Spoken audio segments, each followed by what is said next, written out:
तो middle east की tensions बढ़ती जा रही हैं। यूएस ने वापस से ईरान पे फ्रेश मिलिट्री स्ट्राइक्स लॉन्च कर दी हैं। क्रूड ऑयल के प्राइसेस बढ़ते जा रहे हैं। तो नॉर्मली जब भी फियर की सिचुएशन होती है ना, चाहे वॉर की सिचुएशन हो, चाहे रिसेशन की फियर की सिचुएशन हो, या फिर फाइनेंशियल क्राइसिस की सिचुएशन की ना हो, अक्सर इन्वेस्टर्स अपने रिस्क के एसेट से पैसा निकाल के गोल्ड में शिफ्ट कर देते हैं और इसीलिए गोल्ड बढ़ता जाता है। अनसर्टेनिटी के टाइम में गोल्ड सबसे ज्यादा मूव दिखाता है और शायद इसीलिए गोल्ड को सेफ हेवन भी कहा जाता है।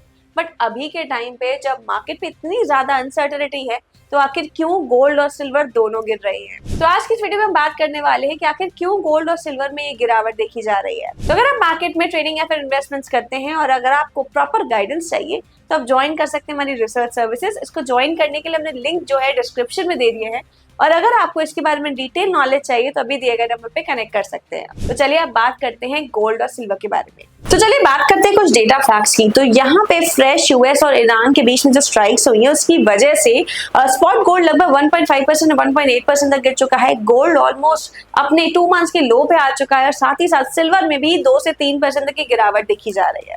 तो जानते हैं यहाँ पे रियल फियर ऑफ वॉर नहीं रहा, यहाँ पे रियल फियर बन चुका है राइजिंग इन्फ्लेशन। अब ये इन्फ्लेशन का मतलब बढ़ते प्राइसेस, यहाँ पे हर चीज के प्राइसेस बढ़ते क्यों देखने को मिल रहे हैं? इसका सिंपल आंसर है स्ट्रेट ऑफ हॉर्मस। तो यहाँ पे जो नेवल ब्लॉकेट लगा हुआ है जिसकी वजह से क्रूड ऑयल प्राइसेस बढ़ रहे हैं, तो सडनली देखा जाए तो ये जो यूएस और ईरान के बीच में फ्रेश स्ट्राइक्स हुई हैं उसी की वजह से क्रूड ऑयल लगभग 3% तक बढ़ चुका है।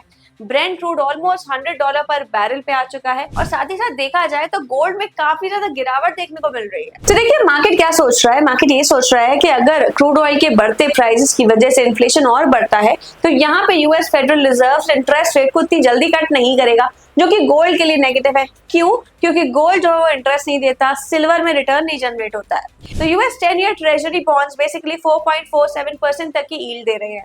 तो अब बड़े इन्वेस्टर्स क्या कर रहे हैं? बड़े इन्वेस्टर्स गोल्ड से पैसा निकाल के बॉन्ड्स और डॉलर एसेट्स में पैसा लगा रहे हैं। अब आप ये सोच रहे होंगे ये क्यों हो रहा है? क्योंकि हाई इंटरेस्ट रेट एनवायरनमेंट में जो नॉन यील्डिंग एसेट्स होते हैं जैसे कि गोल्ड और सिल्वर, वो कम अट्रैक्टिव हो जाते हैं और शायद इसीलिए एक पहला मेजर रीजन है कि गोल्ड में सेलिंग देखने को मिल रही है। तो चलिए हम बात कर रहे थे कि गोल्ड क्यों गिर रहा है। उसका एक सस्टेनेबल आंसर ये है कि डॉलर जो है वो स्ट्रांग हो रहा है। हम सभी जानते हैं कि गोल्ड जो है वो ग्लोबली यूएस डॉलर में ट्रेड होता है। तो जब डॉलर स्ट्रांग होता है तो गोल्ड दूसरी कंट्रीज के लिए बाय करना थोड़ा और एक्सपेंसिव हो जाता है और शायद इसी वजह से डिमांड भी टेम्पररी कम होती जा रही है। यूएस ईरान के फ्रेश टेंशंस के बाद डॉलर जो है वो 1 वीक हाई पे आ चुका है। और जानते हैं सबसे ज्यादा इंटरेस्टिंग पार्ट क्या है? वॉर के टाइम पे सिर्फ गोल्ड ही सेफ हेवन का काम नहीं करता बल्कि डॉलर भी सेफ हेवन का काम करता है और इस बार शायद इन्वेस्टर्स डॉलर को ज्यादा प्रेफरेंस दे रहे हैं एज कंपेयर टू गोल्ड। तो चलिए बात करते हैं कि सिल्वर क्यों गिर रहा है। सिल्वर की स्टोरी ना थोड़ी और इंटरेस्टिंग है।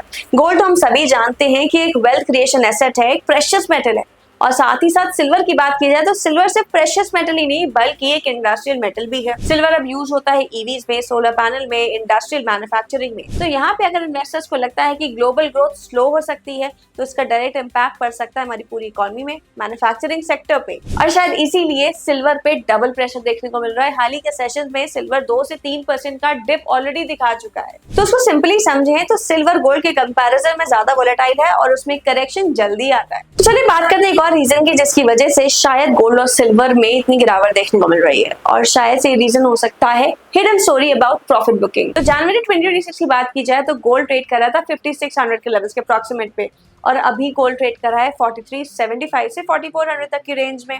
करेक्ट। तो यहाँ पे देखा जाए तो मैसिव प्रॉफिट बुकिंग के चांसेस दिख रहे हैं। तो रिटेल इन्वेस्टर्स के लिए अलग थ्योरी रहती है कि वॉर है तो गोल्ड अप रहेगा, लेकिन इंस्टीट्यूशन इन्वेस्टर्स डीपर लेवल पे काम करते हैं, वो बहुत सारे फैक्टर्स कंसिडर करते हैं जैसे कि इन्फ्लेशन रेट्स, साथ ही साथ bond deals, dollar liquidity, central bank की पॉलिसी और इंटरेस्ट रेट्स। तो अगर इन्फ्लेशन आए हो, इंटरेस्ट रेट ज्यादा हो और साथ ही साथ डॉलर स्ट्रांग हो तो यहाँ पे लोग गोल्ड की बजाय डॉलर में सेफ हेवन मानते हैं और इसीलिए शायद गोल्ड में सेलिंग आती हुई देखने को मिल रही है। चलिए बात करते हैं सबसे बड़े सवाल पे, क्या गोल्ड और सिल्वर में जो बुल रन है वो खत्म हो चुका है? तो यहाँ पे एक सिंपल आंसर देते हैं कि अभी भी जियोपॉलिटिकल टेंशंस बढ़ती दिखाई दे रही हैं। सेंट्रल बैंक्स अभी भी गोल्ड को बाय करते देखने को मिल रहे हैं और साथ ही साथ ग्लोबल डेट कंसर्न्स काफी ज्यादा मैसिव हैं। लेकिन शॉर्ट टर्म में देखा जाए तो ये जो सारी अनसर्टेनिटी है इन्फ्लेशन की, डॉलर स्ट्रांग हो रहा है, तो इसी वजह से गोल्ड और सिल्वर में प्रेशर देखने को मिल रहा है। जैसे ही थोड़ी थोड़ी चीजें ईज होती जाएंगी तो शायद से वापस से गोल्ड और सिल्वर में फ्रेश बाइंग देखने को मिल सकती है। तो आप क्या करने वाले हो गोल्ड और सिल्वर में? क्या फ्रेश बाइंग अभी करोगे अपनी अपनी इन्वेस्टमेंट्स अपॉर्चुनिटी को स्टार्ट रखोगे या फिर पॉज कर दोगे? कमेंट्स में जरूर बताइएगा। और अगर आपको ये वीडियो पसंद आया हो तो लाइक जरूर कर दीजिएगा, चैनल को सब्सक्राइब कर लीजिएगा और शेयर करना मत भूलिएगा।